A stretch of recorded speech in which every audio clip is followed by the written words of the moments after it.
friendly jousting here today, that a lot of us here at this table actually work together collaboratively all the time. There's an organization through Joint Venture Silicon Valley called Silicon Valley Economic Development Alliance, recognizing that people really don't respect city boundaries, that they are just trying to find the best place for them, and to the extent that we are all collaborating with one another and can make referrals back and forth and are informed about what each other is doing and learn from the best practices of all these cities, we all gain from that. We gain, there's more to gain from working together than to potentially lose from a spirit of competition.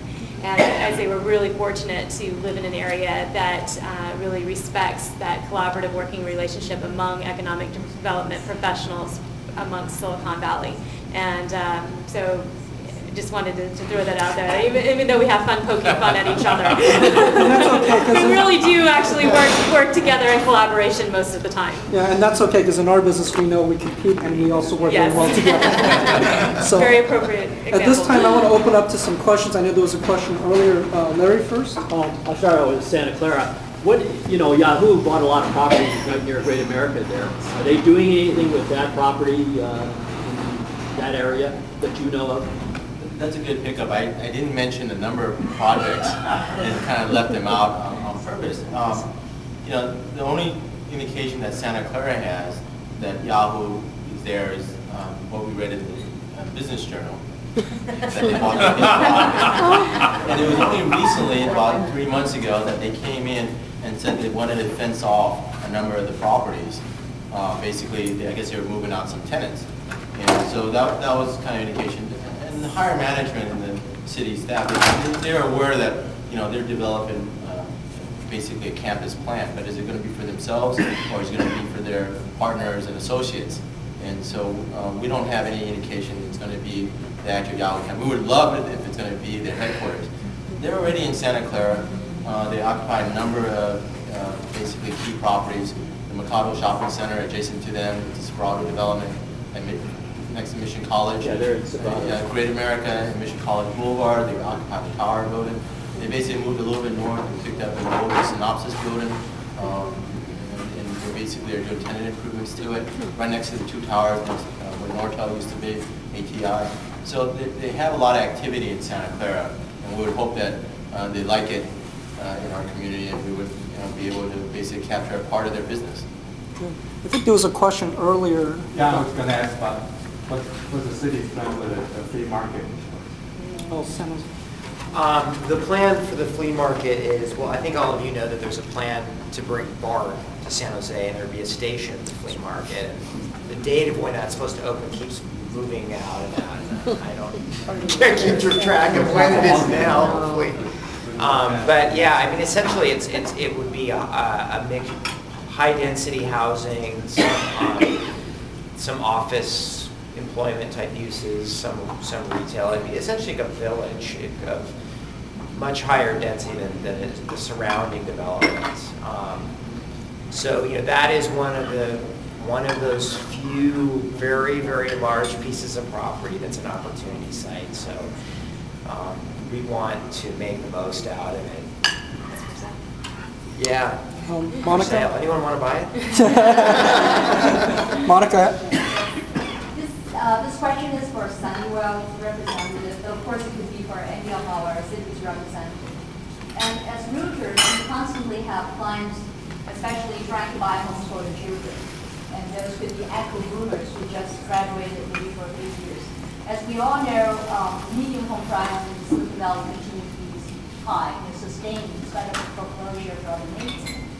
And we haven't seen a lot of vacant commercial spaces, especially office space. Say, we have millions and millions of square feet coming up online. But still, we have seen quite a bit of crunch on residential supply, because we don't see a balance of supply being able to meet the, continuous uprising of units. So how can the city see, possibility of rezoning, or how would you see the balance of supplying that residential units for the growing population? We did. This is what I talked about, that we converted this whole area in the industrial to residential area between 101 and 237. So we do take a look at our general plan and say, where would it make sense of underutilized space? The problem that we encounter sometimes is if you have an industrial zone area and you have an industrial zone, and then you allow maybe one little pocket of residential, then that affects everybody around it because it impacts the type of businesses that can go around there. Some of those industrial businesses may use hazardous materials, and they're incompatible, so you have incompatible use. So the city really needs to take a look as to where does it make sense to have residential. And we've been doing really good at trying to do mixed uses in some areas, like our downtown, it's mixed use. We're trying to fill the void that by allowing mixed use, but also being conscientious in some areas. We've changed some of our low-density housing to allow higher density housing on El Camino. We've updated our entire El Camino Real precise plan, and that will allow for some residential in certain areas, because we also want to be sensitive to the fact that that is a retail corridor, so we want to make it continue to keep it retail, but there are some parcels that would allow, if you put residential on the back, if you put residential on the front, we have allowed for that area. So, we continue to look at it, and it's a dynamic change. Because, we do need to maintain that balance. We need to have, jobs, and we need to have businesses to generate revenue to maintain those level of services for our residents, but we also need residents. So it's a dynamic change that we continue Anybody to look want at. to also jump in too? I would. And then I'll go to... Just real quick, we were talking about the housing element process before. Cupertino has to complete theirs this year, and we're just starting that process now. The stated goal of our general plan is to have a balanced community. Right now we are balanced toward having more jobs than housing, so we are short. We have gone through the process of identifying where new housing would go, and so on the books we're just fine, but the political support for new housing in Cupertino is about less than zero.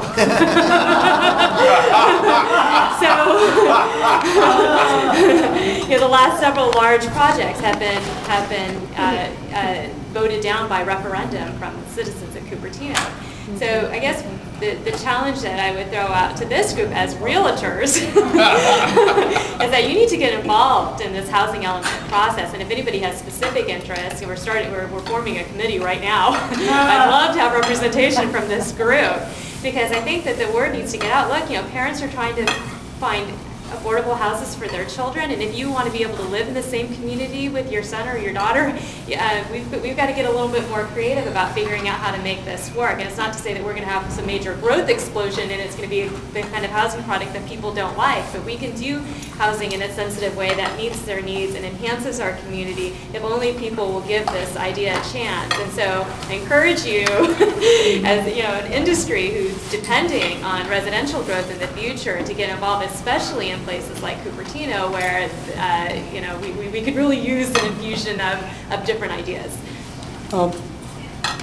That's kind of exactly on the line that I was going to bring up. Fremont brought up the idea that there's a housing element, and almost every single jurisdiction here is going through either have started or is moving forward in the next year to do a general plan update. And if not a comprehensive, it's going to be focused on at least on the housing element. And to add on to what Elliot said, it's about balance.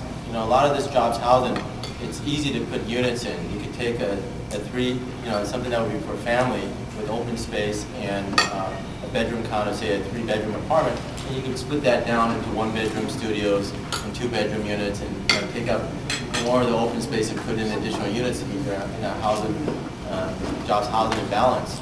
But I think you brought up the point is, what type of housing? That's really where you need to engage the agencies, the cities, and say, this is what we want from the community. This is what we want for our families and future people that are going to live in the community. Should be some standards. We don't have answers, and we really look to the public to help us with that. Well, unfortunately, I know everyone's got to get back to work, including our panel, and I think this is a really good discussion. We can go on for another 4 hours.